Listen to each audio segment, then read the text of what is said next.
guardian of birth, healer of the sick, comforter of the aged.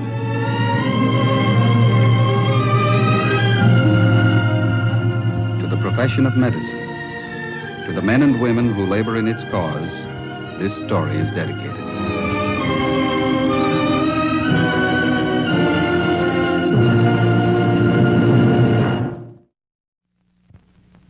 Tonight's presentation, the field of hematology, science of blood. The object in point, a piece of jagged glass. The case in point, David Carter Stinson. He's 11 years old. From the day he was born, his life's been in constant jeopardy. A simple cut, an unlucky fall, a bruise, any of these could mean death for him. His condition is sometimes referred to as the royal disease, the malady of kings. But David's not a king. He's just a young boy in a lot of trouble. David, tell the class who captured Mexico City and when. David? David, are you listening? In November 1519, Hernando Cortez marched on the Aztec capital, Mexico City. The Emperor Montezuma, thinking he was a descendant of the sun god, offered no resistance, and in a short time, Cortez controlled all Mexico.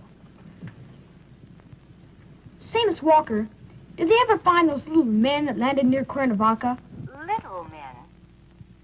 David, is that in your copy of Mexico, Land of Sunshine and Manana? No, it's in Science Weekly Report, Miss Walker. They came by saucer. Class? David, try to stay with the text. Anyway, they couldn't have come to Cuernavaca. There isn't an airport within miles. And now, class, David. Tomorrow we'll cover the principal industries in major cities. This is David Stinson, and this room has been the boundary of his world for more than 2 months. No great disaster put him there. He simply fell off a bike and bumped his knee. For most boys, the treatment would have been a piece of adhesive tape and a chocolate soda. But for David, it meant 2 weeks in a hospital, 4 pints of blood, an orthopedic brace, and agonizing pain whenever he moves his leg. For David Carter Stinson is a hemophiliac. He's a bleeder. When he cuts himself, it doesn't stop, and it takes all the arts of medicine to keep his heart from pumping his life out through the open wound. And this is his mother. From the day David was born, it's been her job to say no. No bicycle, no baseball, no football, no running, no jumping. Almost every normal interest the boy could have, it's been her job to say no. But she watches over him fiercely, torn with 2 emotions, love and guilt. The guilt, she blames herself for her son's disease.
Later, David Stinson is brought into surgery. The radial artery in his left forearm has been cut, and he's sustained lacerations around the mouth and chin. The impact of his fall has also re-injured his left knee, causing internal hemorrhage around the joint. He's lost considerable blood. On arrival at the hospital, he was given 2 units of anti-hemophilic plasma. He's approaching shock. Blood pressure 70/40. Pulse, 160. The cut in his arm is sutured and a pressure bandage with fibrin foam applied. His face presents another problem. The lacerations are not as deep and can be easily sutured, but the application of a pressure bandage is extremely difficult in this area. Because the patient is a known hemophiliac, a cross match is run immediately and 6 units of fresh blood are ordered.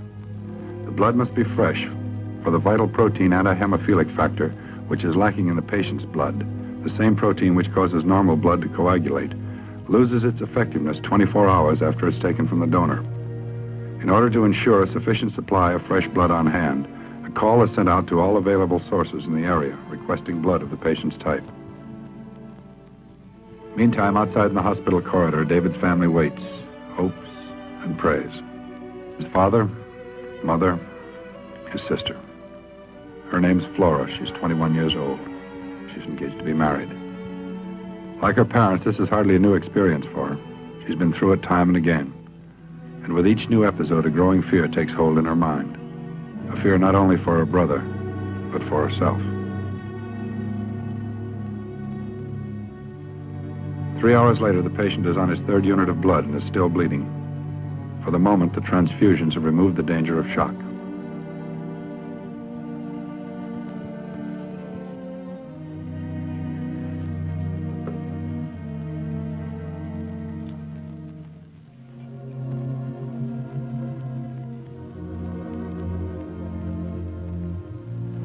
This makes 1,500 cc's. He's a sick boy. Seems there's enough AHF in the blood we've given him to induce clotting. Well, it's not quite that simple, Carl. Hemophiliacs not only lack the AHF factor in the blood, they tend to resist it. Sometimes one of them will build up antibodies that fight it, the one thing that can save their lives. I heard about a patient that took 30 transfusions, was still bleeding when he died. What about isolating the AHF? I mean, so it could be administered in massive doses. Has anybody tried it? No, it's been tried experimentally. It's not too reliable yet. So far, the best we've got is fresh blood and plasma. All we can do is what we are doing. I talked to George Fletcher, the hematologist. He agrees with the procedure we're following. If you want me for anything, I'll be outside getting a history from the parents. Tell him I'll be out as soon as I can. Right. Dr. Steiner, look at this.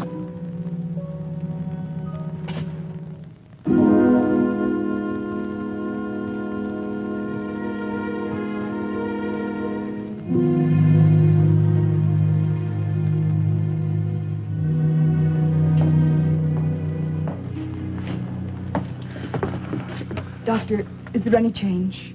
Well, he's shown some improvement since he came in, Mrs. Stinson. Nothing conclusive, but it's encouraging. I'd like to review David's record, if I may. It's for the hospital records. Surely. Won't you sit down, please? Thank you. Let's see now. Full name, David Carter Stinson. That's correct. When was he born? March 10th, 1943. Any childhood diseases? Chicken pox, measles. He never did have the mumps. And when was he first diagnosed as a hemophiliac? When he was 5 days old, we nearly lost him. Didn't we, Rose? What about some of the other episodes? There were so many. The next time was when he was a year old. He began to walk. For most mothers, it's quite an event. I dreaded it. I watched him every second, never let him out of my sight. It happened anyway. He fell and cut his lip. He bled for 3 weeks. Do you remember how many transfusions he received, Mrs. Stinson? Quite a few. I don't remember how many. I know it was a lot. When we took him back home, I was scared to death. Scared every minute that he was awake. Scared to pick him up. Scared to touch him. Scared even to kiss him. After that, it seemed to get better. For 2 or 3 years, he was acting like most kids. Dr. Steiner said that's the way it was. Sometimes it was better, sometimes it was worse. I thought maybe it was over. Do you know of any hemophilia in your family? I mean, did you ever know of any relatives that had it? No, I'd never even heard about it until Davy was born. They said it came from me. I gave it to him. I didn't know about it. I'd never even heard about it. That's true, Sam, isn't it? I didn't know anything about it. Oh, of course not, darling. How could you? It wasn't your fault. It just happened. It's nobody's fault. When was the next time it showed up, Mrs. Stinson? Can you remember? When Davy was 4, Sam bought him a rocking horse. It was beautiful. Its eyes rolled. It had skin like a real pony. Davy loved it. Then one afternoon he fell off. Got a bruise. A bad one. Was he hospitalized for that? He was in for over a month. Had to wear a brace. And 5 years ago, he had a very bad one. We went to Yosemite. Davy fell off a rock. He sprained his ankle. Oh, I know we shouldn't have gone there. I know he shouldn't have been on the rock. But how do you keep a kid chained up when he wants to run and jump with the rest of the kids? All you can do is hold him down until he looks at you like you're a policeman. Then you take a chance. You take a chance and then you're sorry for it. Florrie saved his life. She was there when he fell. She was only 16, but she carried him all the way back to camp. We got a doctor. Rushed him to the small hospital in the park. Florrie and I took turns sitting up. She nursed him as though he were her own child, not her brother. It always surprises you. Kids understand more than you think. Excuse me. Excuse me, is there a phone? Just down the hall, other side of the elevators. Thank you. I'll be right back.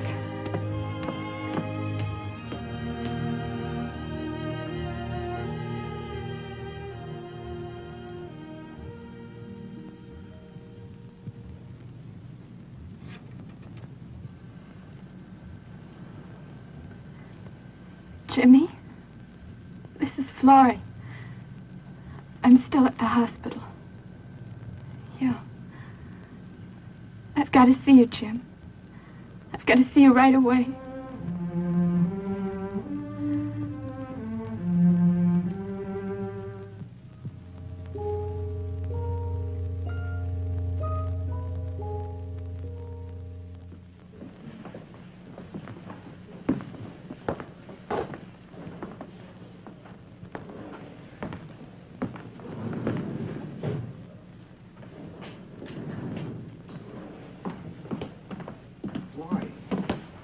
What's doing? Hi. How's Davy? We don't know yet. I'm sorry to call you out so late. That's okay. You sounded so funny on the phone, kind of scared me. What's it all about? What's the matter? Jimmy, are you really thinking about marrying me? Is that what you brought me down here for? Answer me. Do you really want to marry me? Well, I think so, Florrie. I mean, well, we talked about it, you know. Later on. Gee, do we have to set the date right now? Do you really know what Davy's trouble is? Sure, he's kind of sickly. He gets hurt easy. He's a hemophiliac. Hmm? He's a bleeder. If we get married, if we have a baby, a boy, he could be just like Davy. Well, how come? You're from the same family. You didn't get it. No, I give it. Women aren't affected by it. They only give it. I'm a carrier. Well, how do you know? There's no way of knowing for sure. Not until I have a baby. But there must be some kind of a test. There must be some way of telling. There isn't. All I know is it's in the family blood, and it could be in mine. If I've got it, I could pass it on to my kids.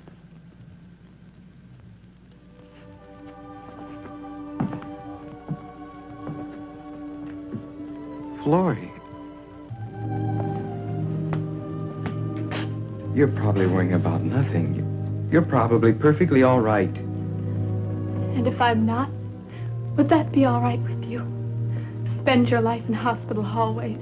Have a kid you can't have any fun with. Watch him every minute of the day and night. Is that all right with you? Talk to my father. Ask him what it's like. Ask him how many times he's gotten phone calls at work. How many times he's come home and seen a crowd around the house and an ambulance waiting out in front. Ask him how many nights he's slept in hospital waiting rooms like he's doing tonight. Sure, he wanted a son. It's what he always wanted. We finally got one. Davy. And what is he? A little kid. Almost like a glass doll, lying propped up in a bed most of the time. Gets so you're even afraid to touch him because you might start him bleeding. Is that the kind of a life you want? You want kids like that? Would that be all right with you? Do you want me that much? You better go home, Jimmy. I said you better go home.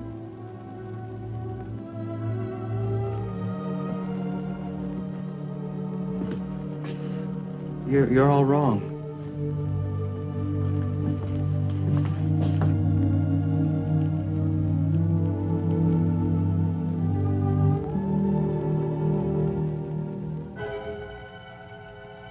Seven hours later, and there's still no great change in the patient's condition. By now, there's every indication that this patient is a refractory case and may continue to bleed indefinitely. Blood pressure, 120/80. Pulse, 90. Both stable for the last 4.5 hours. Transfusions of whole fresh blood continue. If they were to be stopped, it would be only a matter of time before the patient went into shock and died from loss of blood.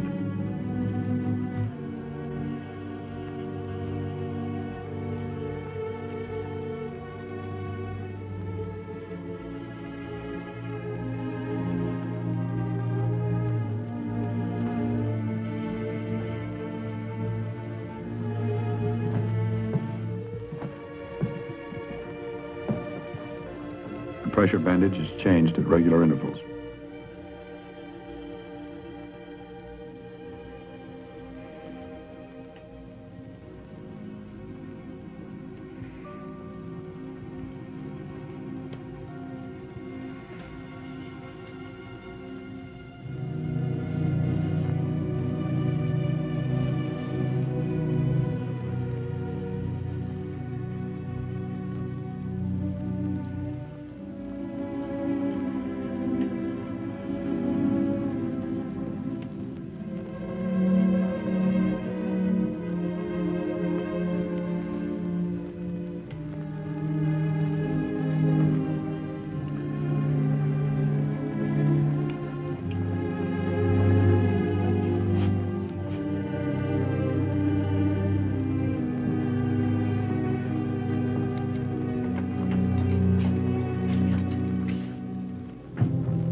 Never mind that, Carl.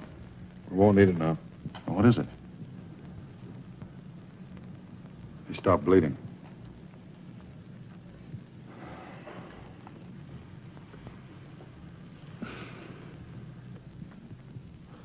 He's so pale. He hardly seems to be breathing. He's all right. We have him under pretty heavy sedation. There's no need to wake his mother, is there? I don't think so. Not unless you want to. 11 years old. He's the top of his class in school. They want him to make a speech when he graduates. He's a bright boy, Mr. Stinson. You ought to be proud of him. Is he gonna live, Doctor? Well, he came out of it this time. If he's careful, no more accidents, no major cuts or bruises, he ought to make out pretty well for the time being, at least. Well, what about the future? Well, that's pretty hard to say. What isn't hard to say? What can you tell me that I can take to his mother so she wakes up with a smile for just once in her life? Your boy's alive, Mr. Stinson. 20 years ago, he'd have been dead. Alive? Alive for what? So he can spend his life in hospital beds with braces and wheelchairs? Would you like to come outside, Mr. Stinson? We can talk about it there. What can you tell me outside that you can't tell me in here? I can tell you the truth.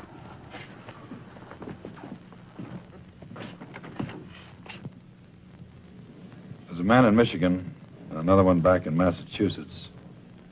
They've isolated the protein in normal blood that your son lacks. There are a lot of problems with it. Maybe months, maybe years before it can be used clinically. But there it is. Somebody's doing something about David's trouble.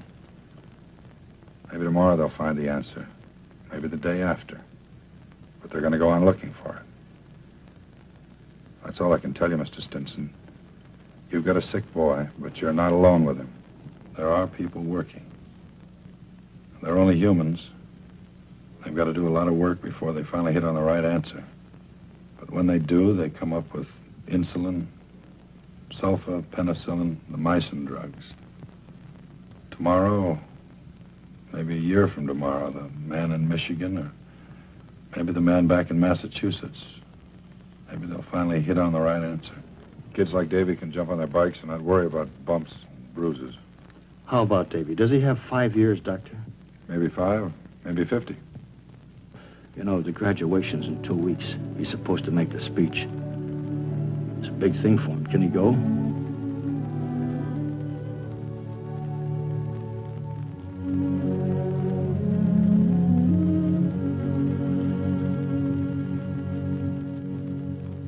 David Stinson, I, Rhonda Meade, is Vice President of the graduating class of Jefferson Grammar School, and proud to congratulate you on your achievement as honor student of the class of 1954.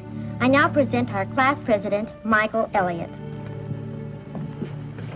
David Stinson, I, Michael Elliott, as president of the graduating class of Jefferson Grammar School, am proud to congratulate you on your achievement as honor student of the class of 1954.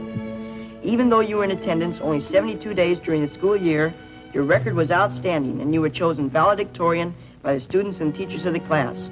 It is my privilege to present you with this award in token of your achievement. Thank you, Michael.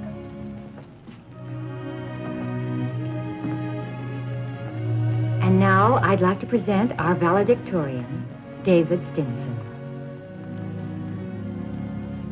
Thank you, Miss Walker.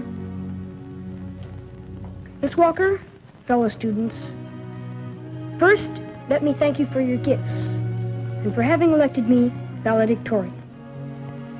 What does valedictorian mean? Valedictorian means the one who gives the valedictory. What does valedictory mean? Valedictory means of or pertaining to leave-taking or saying goodbye. And we are saying goodbye. Goodbye to childish thoughts and actions, to jungle gyms and sandboxes. Hello to a new life of work and play at junior high. But we must be thinking of what kind of men and women we will want to be in the far future of 10 years from now. We must ask ourselves, what does the future hold for me? Florrie, I've been waiting for you. I'm late, Jimmy. It's Davy's graduation. I wish you'd listen to me first. It's important. It's been 2 weeks, Florrie. I haven't seen you. I haven't called you. I suppose you thought I was trying to ditch you. Well, I'm not. You gave me a lot to think about, Davy and all this hemophilia stuff. Well, I thought about it. I thought about every angle. It's time, Florrie. I guess we gotta grow up. A month ago, we were kids. We're not kids anymore. We both know the score. Well, that's all there is to it. I love you. I want to marry you. I want to have kids. I want to be with you. That's all I've got to say. What do you think? Well, I'm glad we got that settled. Which way's Davy's room? Come with me. And so, fellow students, I say this is the most exciting time to be alive. Each of us, in his own way, was prepared to face his own future. Yes, nothing is impossible for those who have faith in the future. Fellow classmates, the world is our oyster.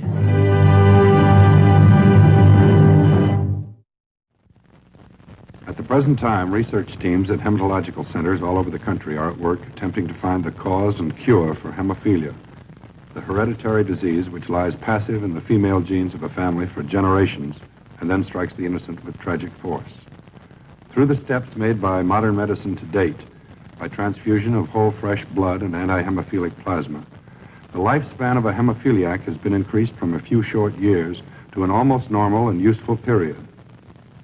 There is no cure for hemophilia yet, but someday in the near future, a hemophiliac may be able to control his disease by injection, much like the injection of insulin for diabetes.